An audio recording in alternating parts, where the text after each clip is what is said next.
Okay.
If the mother can do it, sometimes you need coaching mother.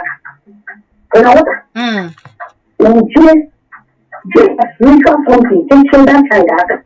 When teaching like a wow, young people mother. Even if only a year ago, it's only or by or God, you know, I think that child that. What to say, I don't know what to say. You know what? So, everyone go now, everybody you go go. Everyone go boy. Men do pata pata. Nka bizi na ndị na ọbịa onye ebe ọ ga-ere arụrụ na daanụ ọbanye ozu onye niile ọ chọrọ izu ọgwa ịmafia ọ na-edebe ma prizin nata onye agabe prizin nata gasịwan gasịkọba prizin ma ndị ọ na-ezu bụ dọkọtọ ndị ọ na-ezu bụ ada ize ada ekwute na ọbịa ọkụ ha anaghị siri isi ụra ịdawasiri oge ihe niile ọ chọrọ inye ezu ya afọ mana ọmụ anyịkara ha bata dị mmiri ha ahụra adịnyere gị ericha ozi ha bata mbatakwa afọ ego mfu ha afọ ego dị so ihe ọbụla ya chọrọ ibute nda ihe mgbe ya malizi ihe o kwesịrị inwe onye ọbụla esire ebukwere dapụ nwa isi na nwa ya bụ oshi onye ọbụla na-ebu nwaanyị ahụ n'onwe ya na o kwesịghị izu ya onye ahụ na ọ ga-abịa na famili onye ahụ ọ dị na famili onye ahụ ka mmadụ ka onye ahụ ga-esi wee mee Okay, biko anya dị akọs mmadụ ebe a need all those ihe m kwụsị gị drop all your opinion asịrọ gị bịa gwawa mmadụ dịka otu oge esi wee dịrị ya ma otu ọya ha esi wee dịrị ya bụrụ chukwu ihe anyị na-eme bụ ka otu oge esi wee dịrị mụ na gị mma and otu oge esi wee dịrị ezinụlọ anyị mma ma ndị niile na anyị na-akụ biko achọrọ mmadụ ịbịa ebe a sị onye si na nwaanyị ahụ emere ọfụma opinion onye ahụ and anyị kwucha ihe niile anyị chọrọ ikwu ebe a tikọọ isi ọnụ anyị wee bịa summarize ya in one sentence onye a chọrọ ịnụ ọnụ onye ahụ achọkwana ịnụ arapụ ịghọtago na asị na eburu ozu onye ọzọ ọ dịka ebu nkụ so dike n'idoro mmadụ ịbịa siwa n'otu a ka ọ ya dịrị onye ahụ ịbụrọ chukwu ọ bụrọ gị kelee onye ahụ ọ bụrọ gị and ebe anyị na-ekwa uche anyị ka anyị na-atụkọsị uche anyị ọnụ make a sense out of the nonsense biko drop all your opinion ịgaba ka onye ọzọ nwee ike tinye ọnụ n'okwu anyị ji maka ya wee bịa ịnidọrọ m mmadụ ịbịa cause anybody n'Odenigbo daalụ hello mgbede ọma ka ime okay James nnọọ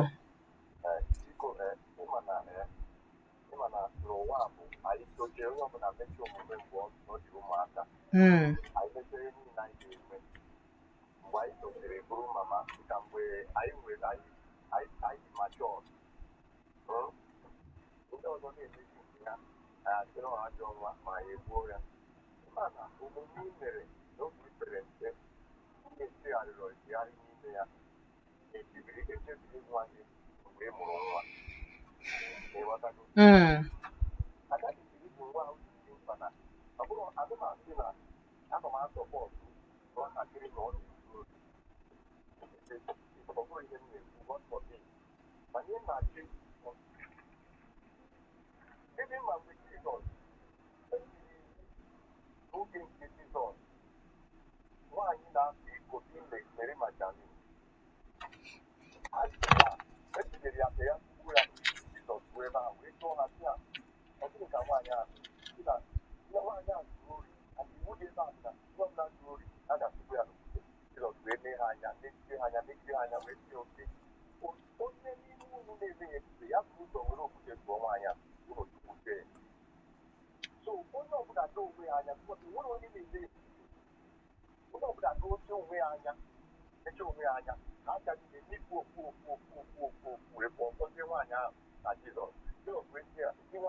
All right, Dalo. So, bless you too. Of course, nyanwa na onwe wetega aka dịka otu o si wee ebe ọ na-abịa with ogwu o ji maka ya wee bịa n'ụbọchị nkịta, and I hope na anyị ghọtasịrị ife niile ọ na-ekwu, because the truth is that ihe mere m ji ebute okwu n'ụdị n'Igbo bụ na angụl iji afịa bụla angụl onye ọzọ ji afịa. Ịghọtago, onye ọbụla nwechara otu anyị si afụ ụzọ, and ọ bụrụ na ọ na-asị na ihe nwaanyị melụ dị njọ ma na ọ dị mma, ihe ọ na-ekwu bụ na ọ kala iche tupu, ebe ọ bụ na adịrọ m sure na etinugo this man or the guy ụdị ihe etiri ya n'ụbọchị nke taa na ya bụ that day. Ihe a bụ the first time ọ kara inekwu anya malụ na ihe etiri ya ọ kara ịgbanwe ya, except na etibughị ụdị ihe dị otu a, which na ya anụrọ m ya na-etibughị ụdị ihe dị otu a. So this is the first time a na-eji di ya eti edugaduga. 2 million abụrọ moi 2 million abụrọ 2,000 ma 50,000 o nwere ike ijeju. 2 million bụ 2 million. Si akọrọ ya ihe tinka kọrọ pam, maybe na dị ihe reset brain ya, who knows, so ebe o si abịa, ịghọtago. So kpọọ m na 07060485853 ma ị kpọọ na 09155708347. Anọ m na Facebook na Volt 104.3 FM, nọrụ na YouTube na Volt Odenigbo. Hello. Mgbede ọma, ka ime? Good evening. No. Emeka Ebuna. No. James.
Eziokwu.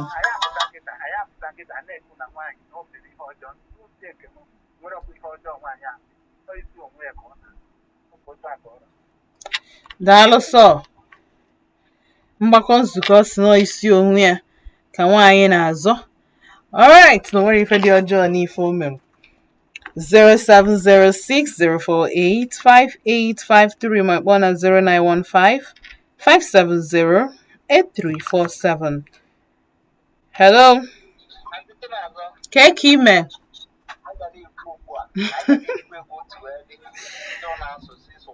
Na nwayọọ. You like okwu na ụka. Why?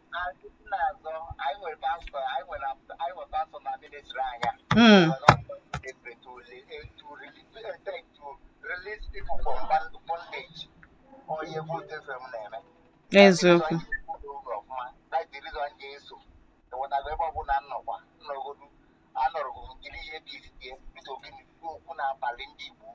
Daalụ.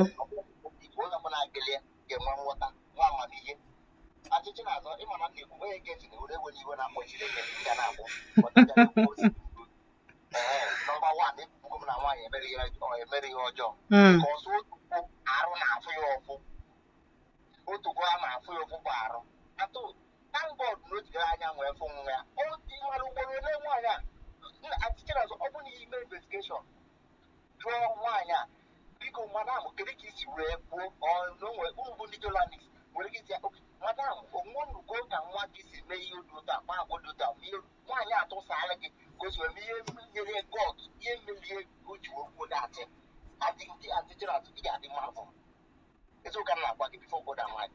Because nwaanyị ọbụla bụrụ nwa for 9 months mgbe nwa gị na-egole aka ntụtụ na-eme ihe na-adọ mma ịya ama ịmakọna obodo m bụ obodo m na ịgbada ahụ nwere obi ya ntị na ị na-ezu ori anwa nwa n'unye ị na-ezu ori kọmuniti a nke esiwe na-asọ gị ọ ga-adị egwu ọsụsọ nke esiwe na-asọ bụ unu ọ ga-adị egwu so ndị ga na-abịa gị bụ ndị ahụ ama nọ ndị mmanụ nke na ha na-eli ka o nwere ike ọ bụrụ asị na ndị ga ngidi ịghọtago so nwa na wee kwuo si na nwa etugbo o nwere ekwuli ihe nke adịbụshọ n'ụgwọ first time bụ na eleghị anya n'isi nwatakịrị ahụ bụ ụmụ agbagha bụ na otu ụgwọ nwatakịrị a ga-eme ihe ndị a na-asị ya emezikwana ihe anyị na-eme emezikwana ihe anyị na-eme nwanne mbọchị oge elejikwe na aka ma ama adịkwa m ga-akekwa kwuo isi eme nwaanyị adị m shọ na nwaanyị ga-agbalili ya nwa ya bikos nwa bụ the first time nwa gị ga-eyi asị na ọkụmite akpụrụ akpụta gị isi ewu na nwa m otogo ewu na omego nka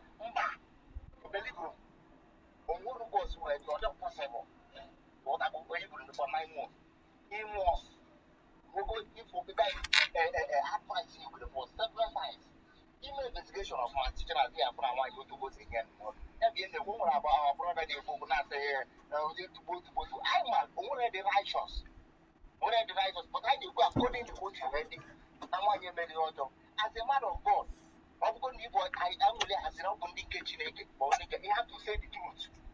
Yeah, as in India, I worship God. Instead, I hate people. So, you get that habit down what say, hey, now what made this story? What if I got a book? Hey, praise the Lord, hallelujah. Hey, praise God. Why not the name and I want to make it? What I need with the money? He said, I'm going to get it. Every time I take it out of body or them. Dalo so. Dalo. All right, 0706 048 5853 and 0915 570-8347. Hello. Evening. Kiki me. Ka afa gị na-ebe isi akpọ m. Wenitekwa ọnụ gị na anyị nọ n'ode n'Igbo biko kene. Hey, atọkwa m. Wenitetu ọnụ gị o. Destiny from Emene. Onwe ihe mere ị na-eteta n'ụra? Wenitekwa ọnụ gị ka anyị nwee ike na-anụ ihe ị na-ekwu. Ebe anyị adịghị eme ụra. Hey, ịnụgo di? Di gị dịcha very lucky. Imi niri ihe a? Ihe akwa na-aba mba. Ị na-aba mba? Chere ka mbịa. Ị na-aba mba?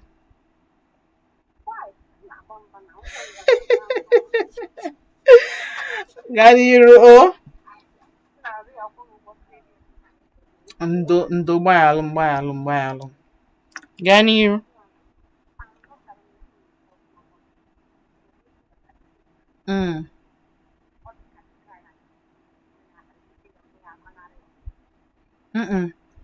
The boy na-ezubu ori mana emeche tụọ ya ori 2 million ozure wee tie ya dugaduga. Okwu ya wee pụtazie na social media wee sị ka enyere ya aka nke abịaziri nye ya sị ka eme investigation wee chọpụta na the boy na-ezuburi ya ori.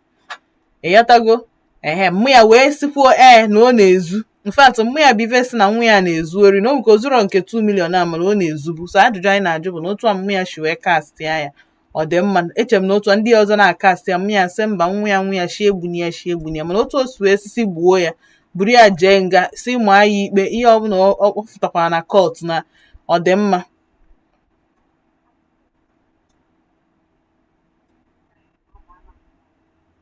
Okay.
Mbọ gị enwe. Ee.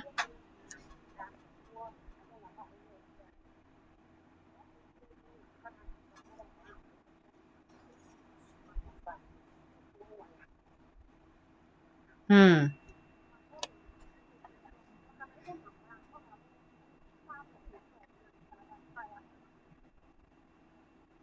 Hmm.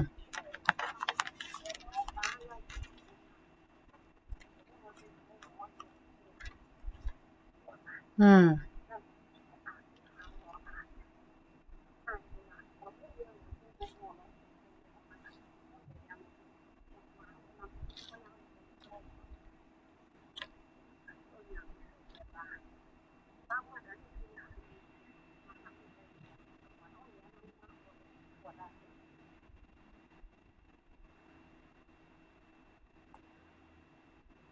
Hmm. Daalụ sọ. Daalụ. Amarọ mmadụ one nụrụ ihe Destiny kwu. But Destiny sị na ya bụ ihe ya bụ na ọ bago omume ya ọkpụkpụ. Anything ga-eme ya mother or cast ya nwe in that manner. Is either na the woman the wicked or na ihe nwa ya na-eme ya bagi ọkpụkpụ or na onwe ya the wicked to the mother. Ịghọtago? Alright, so kpọọ m na 07060485853 ma ị kpọọ na 09155708347. Hello? Ma ị sendịara m messages na Facebook Volt 104.3 FM or ị send ya na na YouTube Volt Odeniwo. Hello? Ka ime?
Exactly.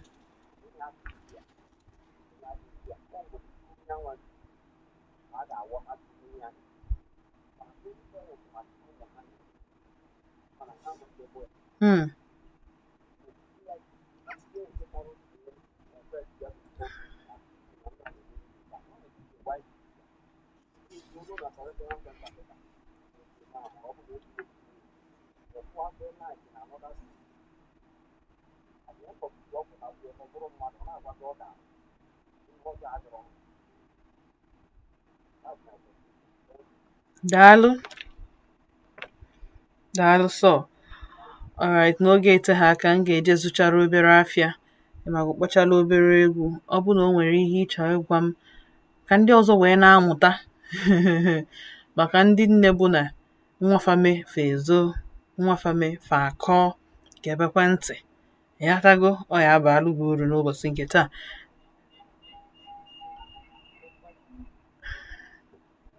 Mgbede ọma, ka ime? Good evening. Ka afa gị na ebe isi akpọ m? Nnọọ, nnọọ, nwaanyị ọma, nnọọ sọ. Adị m oyi. Amen.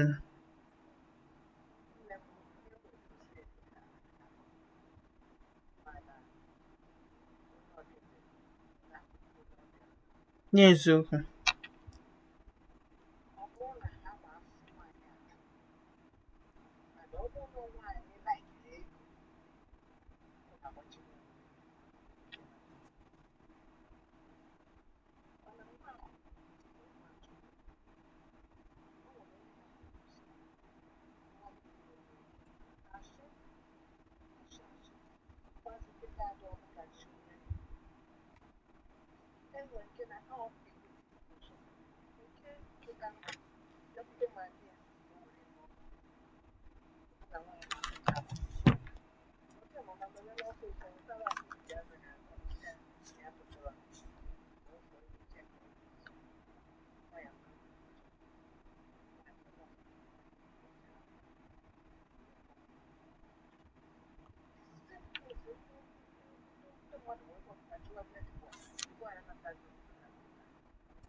Hmm.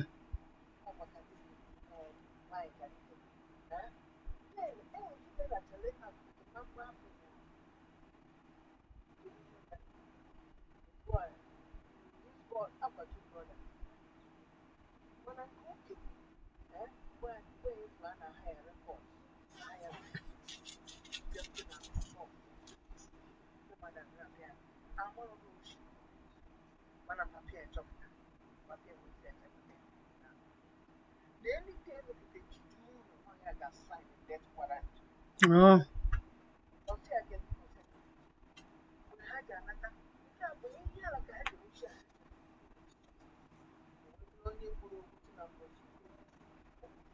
Eziokwu.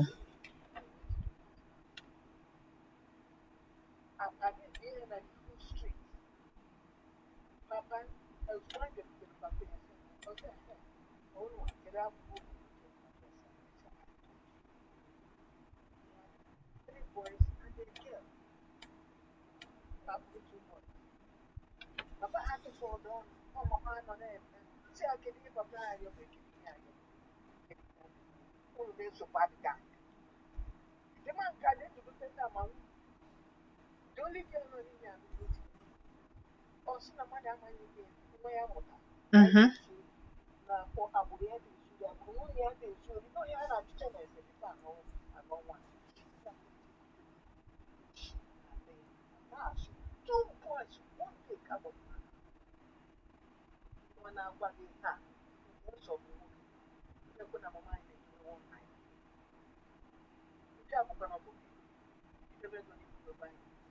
Hmm.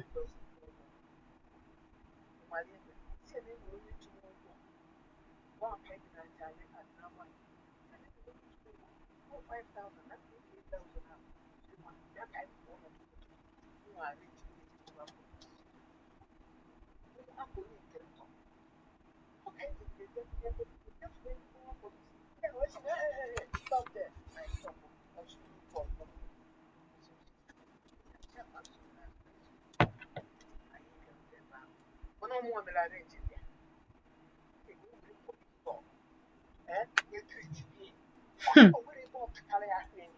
Hmm.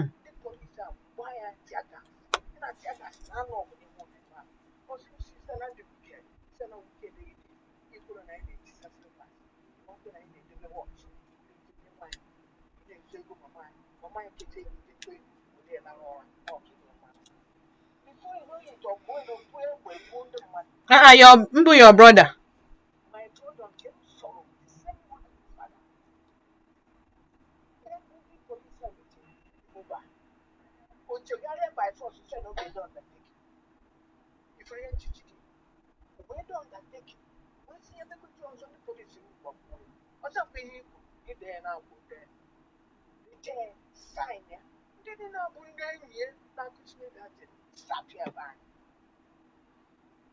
Hmm.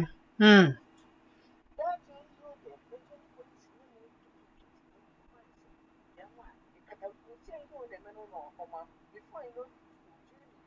don't want that. So now stop. And you can have your and I don't want to get that. Battalion percent. Only until they use 1 year one. Use only way to the triplets. Upon 1 year, we can find 32 years old boy. A man. Or I had that. Not get on. Damage for if was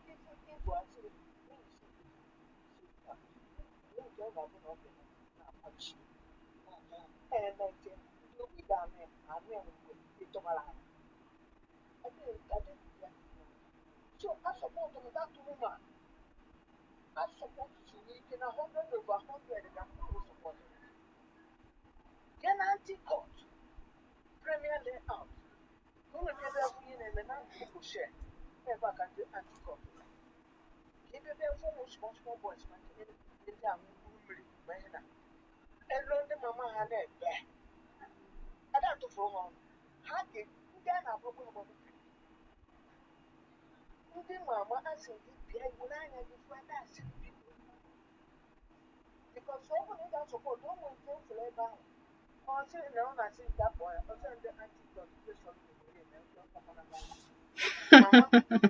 last born, yes, also, I didn't Hmm.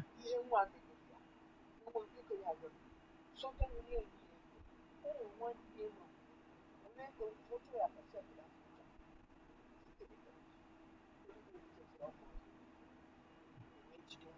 Mammy, I don't ever say, hey, all one thing I said, and I will not be happy. I said, I'll go. What can I mean? Oh, when you decide, for people to see, I'm a better power. Last one of my last one of that. So I'm a candidate. You want Anna, Jenna, get it. You get it. Get on express. Hmm.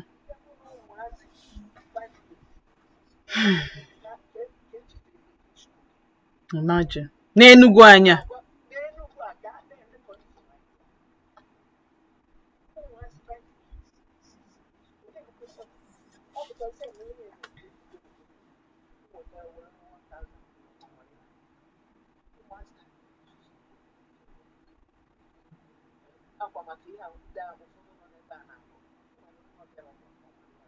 Why catalog?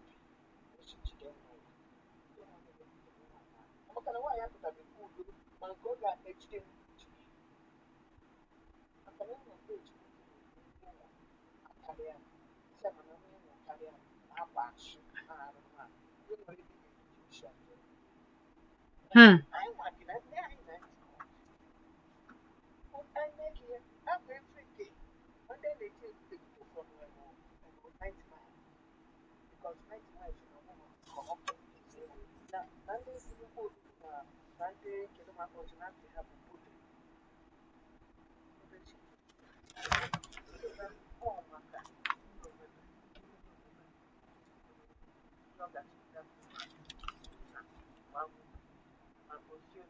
Mana nwaanyị ahụ na-ekwekwe na nwa ahụ ya banyesị n'oge dịrị ọ bụ na agara ọ bụ na agara ya ga eyi ọzatiki dịrị ndị polisi ọzatiki ndị nchi atụ ọtụkwa n'ụsọ bụ na ndị nke ga-abapụta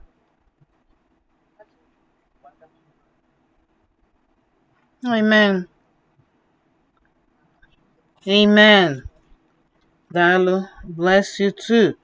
Daalụ sọ. And of course, m ga-agbachala obere ọsọ mgbe nna chetara azụ anyị wee tụkọ isi ọnụ wee makezie sense out of all the things I make go na anyị kwugo n'ụbọchị nke taa. Saga na ebe ọ bụla nna na-cheta azụ cheta na ịnọ na Volt 104.3 FM. Afọ mba ntị Chinazụ nna asị gị ndeme.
Forget it, you can't mute it from there.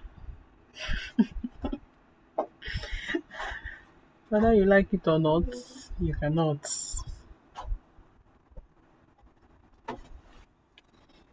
Channel type C. Help me.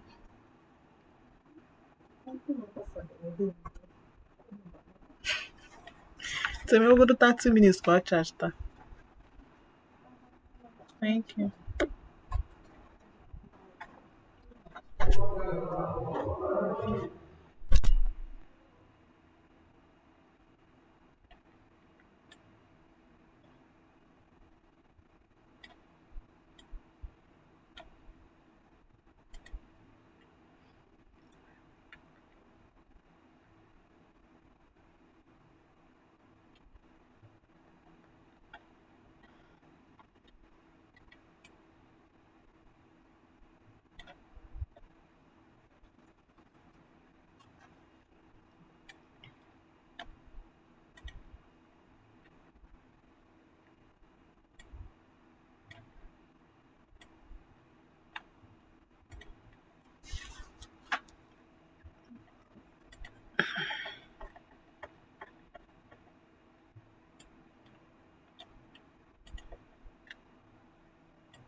Alright, anacheta goma azụ na Volt 104.3 FM na Sunu Dalụ nso nọ ya line egwu nke akpọchapụrụ ikpeazụ bụ Bright Chimezie Ube Nwanne, and of course Ube Nwanne a na-ekwu na confused kwanya ma no, still to let you know that na ọ bụ na ị na-afụ your neighbor as your nwanne, ikwesịghị na-ezu ya oshi, ikwesịghị ị na-ezu anybody at all oshi. O nwere ihe kwesịrị ime gị nwa onye lụchaa ọrụ gbachaa mbọ kpata ihe ọ ga-eri na ezinụlọ ya ga-eri, gị nwere onwe gị dị lazy, o ji abalị eje ma ndị ọzọ na-arụ ọrụ, ị na-apị ya, ị na-amịgharị piom piom piom na-achọba onye ị ga-aba nke ị ga-ewe idobero ọsọ aka ga-akpalị gị, a ga-eme gị ihe a na-eme onye na-edowe ihe onye ọzọ, onye na-ewere ihe onye ọzọ dobere. Achọrọ m ịga na Facebook ka anyị were meseji Miracle Chizzy send la ya, ọ sị maka nyanwa na ọ bụrụ na mmụ ya kwuru ihe dị otu a, ọnya bụ na nwa ya nwoke ahụ dị heartless and na okwerozi nchịkọta, na o mee the right thing. Nke ịbụọ bụ na onye oshi dị ka ya na-ekwesị ka edowe ya na police station, o kwesịghị ịnọ na society or community. Na onye ọbụla na ụdị mmadụ abi na onye ahụ nọ na nsogbu, ndị ọbụla obi n'etiti fa nọ na nsogbu, na itinye ya na police station bụ the best decision ha take, so ka ndị mmadụ nwee ike bie ndụ ha na-ejegharị otu ọbụla ha si wee chọọ, nwee ike dobekwe n'ife fafa jecha bata ha afịa dịka otu ha si wee dobe ya. Na mmụ ya merụ ezigbo ihe. Anyị bazie na WhatsApp na Instagram, anyị afụzie ozi Onyejekwe Cecilia sendla ya, ọ sị m good evening Aunty Chinazọ and Volt family, hope we are all doing well. O mekwara ka anyị mata na ozi anyị ji maka ya wee bịa n'ụbọchị nke taa bụkwa ozi gbagwojuru ya anya, na course tata dịkwa difficult for her to make, na nne ya melu na mmụ ya ime ụdị omume a gosi na ya bụ nwatakịrị egosigo omume ya Shege Promax na mmụ ya afụgo ihe na ihe mmụ ya fugoro n'aka the boy na okwu kalị, na ya bụ nwatakịrị kwesịrị ka o jee nga ka a nọrọ ebe ahụ wee hazigharịa ya, na prison bụ a correction center na ọ bụrụ the end of the road for anybody, kama na ebe ọ ga-anọ je mụta ihe. Na all the pity vote anyị na-enweta n'isi this boy ama mgbanwe ya bụ nwatakịrị, na mmụ ya nọ na-ekpe ekpere ka enyemaka abịago, and nyanwa na onwe ya fail kwana igosi that na nyanwa chọkwa nya bụ enyemaka, na ekpere nyanwa bụ Onyejekwe Cecilia bụ ka nchegharị bịa n'etiti ya bụ nwatakịrị nwoke. Alright, hello. Mgbede ọma, ka ime? Good evening. Ka afa gị na ebe isi akpọ m? Gịnwa bụ Eke Nwaọfịa? Agwa akwa m n'oge mana nnọọ.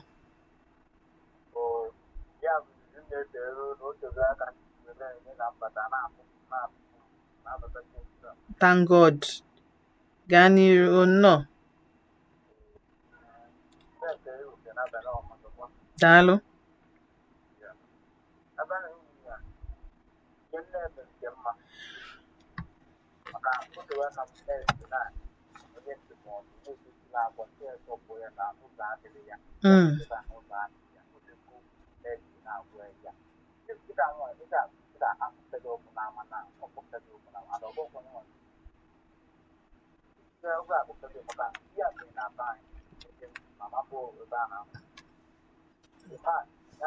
Yes.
Daalụ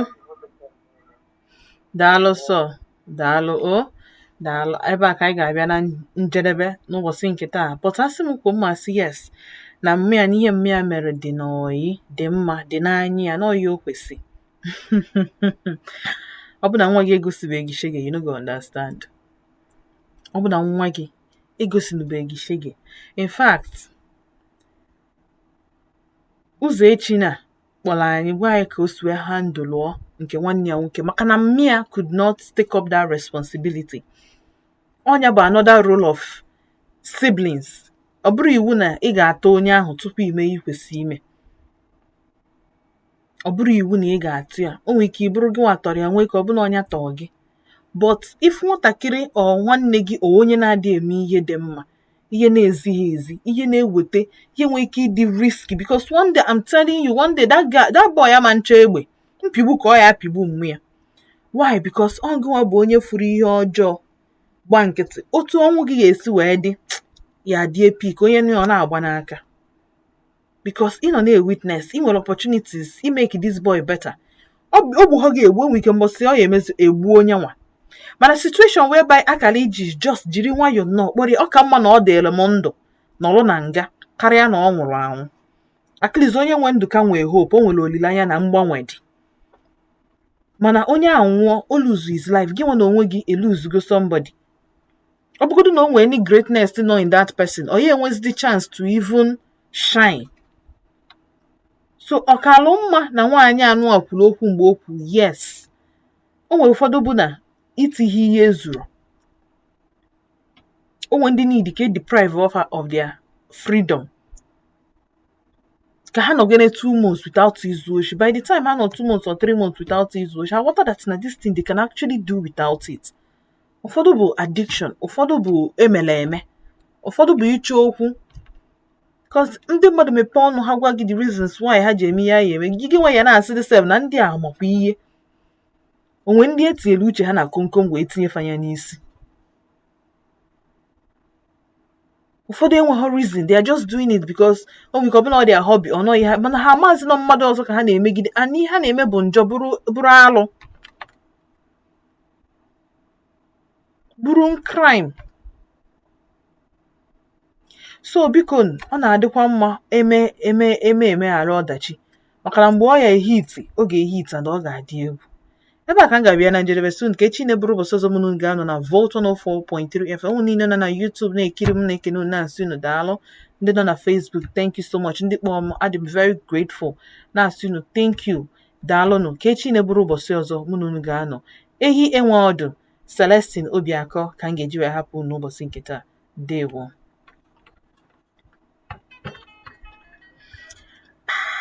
Oh, bye.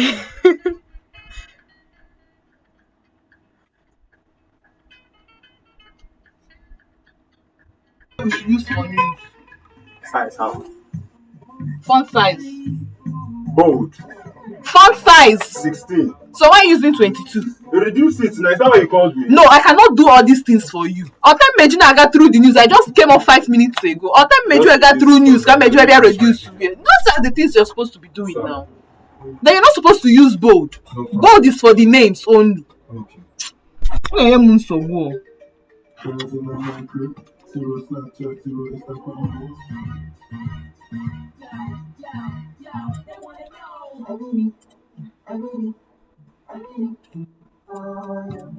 Gold 104.3 FM.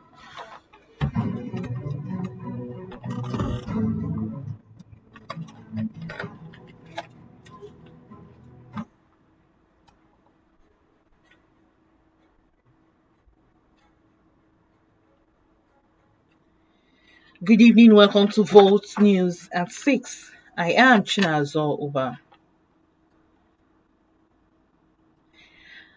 In Imo State, 2 policemen attached to the state police command has been confirmed dead following a road accident involving 7 operatives along the Amakalo Umuelema Road in Isiala Mbano local government area. The Imo State Command Police Public Relations Officer DSP Henry Okoye disclosed this in a statement on Thursday, saying the command has commenced an investigation into the circumstances surrounding the accident that led to the fatalities. According to Okoye, the accident occurred on Monday, June 29th, while the 7 police operatives were on the Amakalo Umuelema Road in East Alambano local government area. He said the command had commenced a thorough investigation to ascertain the circumstances surrounding the accident, adding that the 2 deceased operatives died while receiving medical treatment, while the other 5 personnel are still in hospital. In Abia State, the governorship candidate of the People's Democratic Party, PDP, for the 2027 polls, Kelechi Anosike, has alleged that Governor Alex Oti's administration has performed poorly in the area of people's welfare. According to the PDP gubernatorial candidate, several policies of the governor have not achieved much impact on the lives of ordinary Abia citizens. Anosike, who addressed a press conference at the PDP state secretariat in Umuahia on Thursday, claimed that the interests of civil servants, traders, and transporters are being neglected by the Abia State government.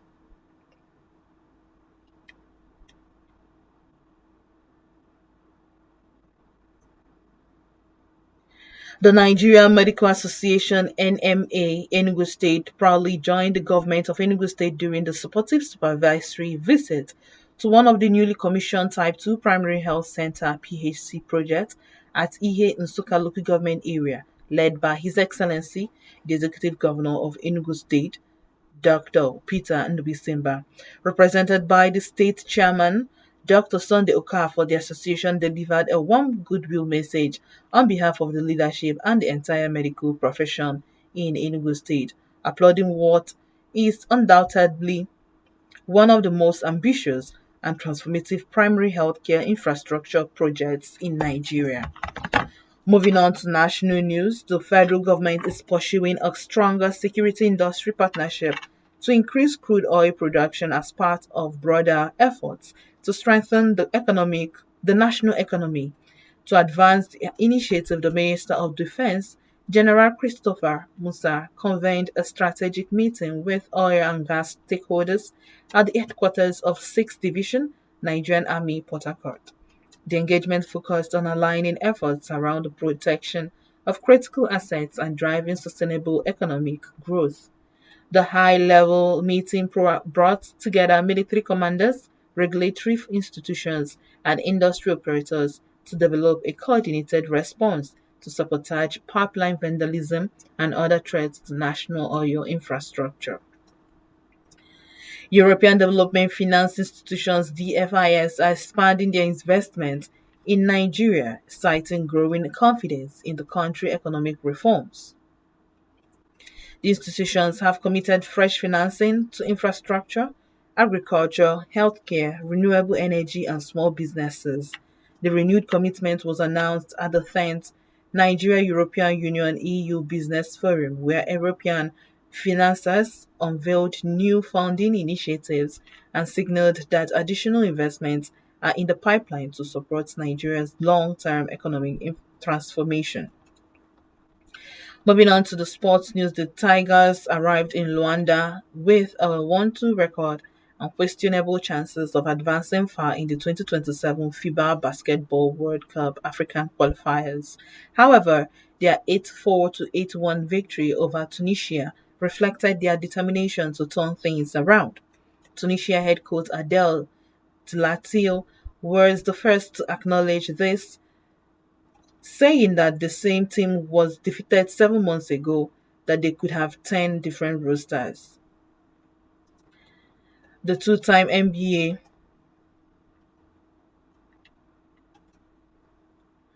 The two-time NBA champion and former Miami Heat assistant coach admitted that there is room for improvement, stating that they did a lot of things wrong but made a lot of mistakes that these guys have never made.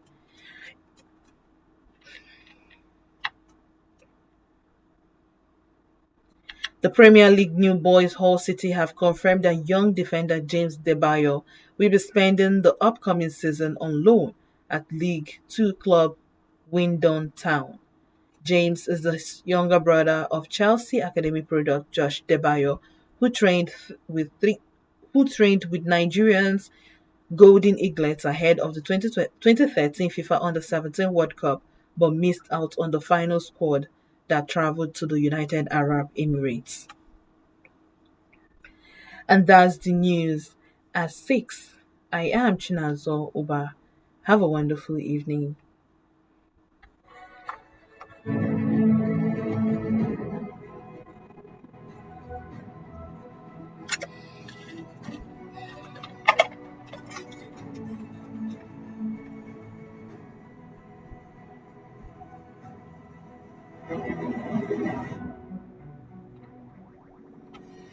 Can't wait for the weekend? Not to worry. Stay connected, stay powered on Facebook. It's Volt FM bringing you the best music, hottest shows, and all the trending gist you love. Follow Volt FM on Facebook today at Volt 104.3 FM and feel the power of music wherever you are. Don't just listen, join the family.